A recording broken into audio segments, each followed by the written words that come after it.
চট্টগ্রামে টানা ১২ দিনের মতো চলছে গ্যাস সংকট। বাসাবাড়ি থেকে শুরু করে শিল্প কারখানা ও ফিলিং স্টেশন সর্বত্রই প্রভাব পড়েছে গ্যাস সংকটের। এদিকে ময়মনসিংহের ফিলিং স্টেশনগুলোতে এখনও পুরোপুরি স্বাভাবিক হয়নি গ্যাসের সরবরাহ। গ্যাস সংকটে ব্যাহত হচ্ছে বিভিন্ন শিল্প কারখানার উৎপাদন। গ্যাস সংকটের খবর জানাতে চট্টগ্রামের কদমতলীর সিএনজি ফিলিং স্টেশন থেকে যুক্ত আছেন কাজী মাহফুজ ও ময়মনসিংহ থেকে ইমতিয়াজ আহমেদ। শুরুতেই চলে যাচ্ছি চট্টগ্রামে মাহফুজের কাছে।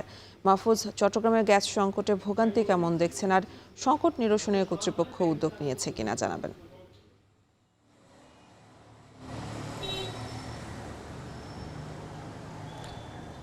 ভোগান্তির শেষ নেই। চট্টগ্রামে টানা ১২তম দিনের মতো চলছে এই গ্যাস সংকট। আমরা দেখতে পাচ্ছি বাসাবাড়ি থেকে শুরু করে শিল্প কারখানা এবং বিদ্যুৎ উৎপাদন কেন্দ্র, একই সাথে সিএনজি রিফুয়েলিং যে স্টেশনগুলো আছে, সব জায়গায় কিন্তু এই সংকট দিন দিন তীব্র হচ্ছে।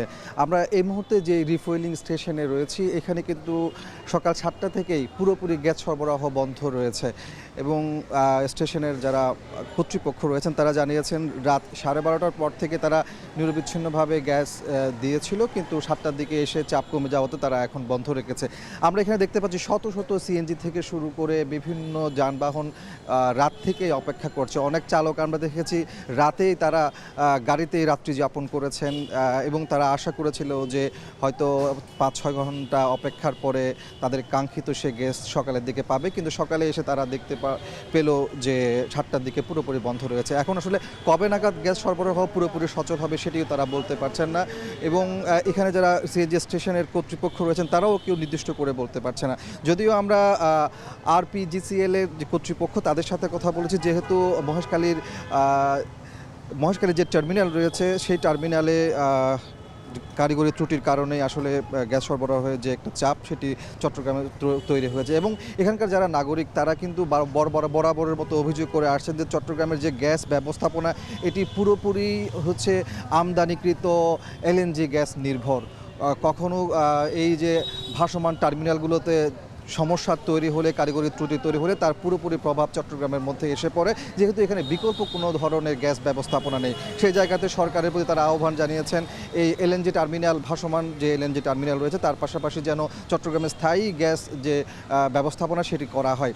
আমি বলে রাখি যে চট্টগ্রামে আসলে গ্যাসের যে চাহিদা সেটি হচ্ছে 400 মিলিয়ন ঘনফুট। সেই জায়গাতে আমরা দেখতে পাচ্ছি গত এক সপ্তাহ ধরে যে সরবরাহ সেটি অর্ধেকে নেমে এসেছে, অর্থাৎ 200 মিলিয়ন ঘনফুট গ্যাস সরবরাহ করা হচ্ছে, যার কারণে তার প্রভাবটি কিন্তু সর্বত্র পড়েছে এবং মানুষ বেশ ভোগান্তির মধ্যে পড়েছে। বিশেষ করে গণপরিবহনে আমরা দেখতে পাচ্ছি যে সংখ্যাটা কমে গেছে রাস্তাঘাটে এবং যে সকল গণপরিবহনগুলো এখন রাস্তায় চলাচল করছে সেখানে কিন্তু দ্বিগুণ ভাড়া নেওয়া হচ্ছে, সেই অভিযোগও আমরা দেখতে পাচ্ছি। তো সব কিছু মিলিয়ে আসলে সমস্যা তীব্র হচ্ছে। এমন অবস্থায় আমরা জানতে পেরেছি যে আরপিজিসিএল তারা জানিয়েছে আগামী 2-1 দিনের মধ্যে যে সংকট তৈরি হয়েছে এলএনজি টার্মিনালে সেটি সমাধান হয়ে যাবে এবং গ্যাস যে ব্যবস্থাপনা সরবরাহ সেটি পুরোপুরি স্বাভাবিক হবে, তারা এমনটি জানিয়েছেন।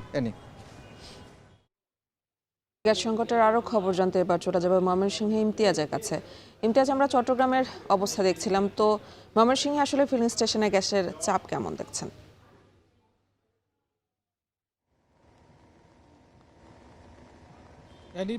প্রায় 2 সপ্তাহের বেশি সময় হয়ে গেল ময়মনসিংহে সিএনজি গ্যাসের একটা তীব্র সংকট। পুরো বিভাগ জুড়ে এই সমস্যাটি, কিশোরগঞ্জ, নেত্রকোনা থেকে শুরু করে ময়মনসিংহ জেলায় কিন্তু তীব্র গ্যাসের সংকট রয়েছে। একেবারে বাসাবাড়ি রান্নার গ্যাস থেকে শুরু করে সিএনজি ফিলিং স্টেশন এবং শিল্প কারখানাগুলোতে কিন্তু তীব্র গ্যাসের সংকট, উৎপাদন ব্যাহত হচ্ছে।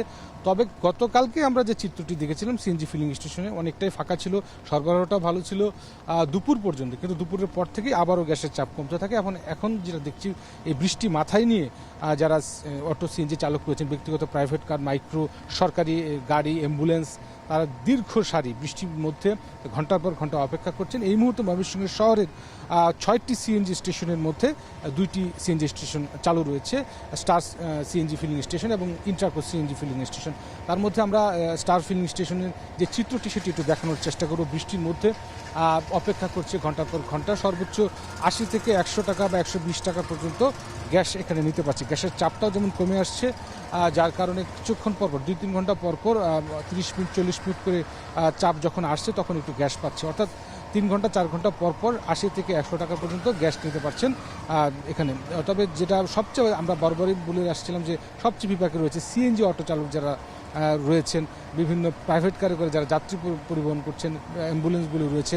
সেই সাথে যেটা রয়েছে যে আমরা দেখতে পাচ্ছি যে শিল্পাঞ্চল ভালুকায় যে শিল্প কারখানাগুলো রয়েছে, পোশাক থেকে শুরু করে ওষুধ কোম্পানি যেগুলো গ্যাস চালিত, সেগুলো সংকটের কারণে, গ্যাস সংকটের কারণে উৎপাদন ব্যাহত হচ্ছে। সময় মতো তারা তাদের উৎপাদিত পণ্য সরবরাহ করতে পারছে না। আমরা বিসিক শিল্প নগরীতে দেখেছি ময়মনসিংহে বিকল্প জ্বালানি হিসেবে কাঠ কয়লা জীবাশ্ম পোড়ানো হচ্ছে এবং সেখানে কিন্তু মারাত্মক পরিবেশ দূষণের একটা সংখ্যা রয়ে যাচ্ছে। তারপরও তারা তাদের উৎপাদন ঠিক রাখার জন্য সব আপ্রাণ চেষ্টা করছে।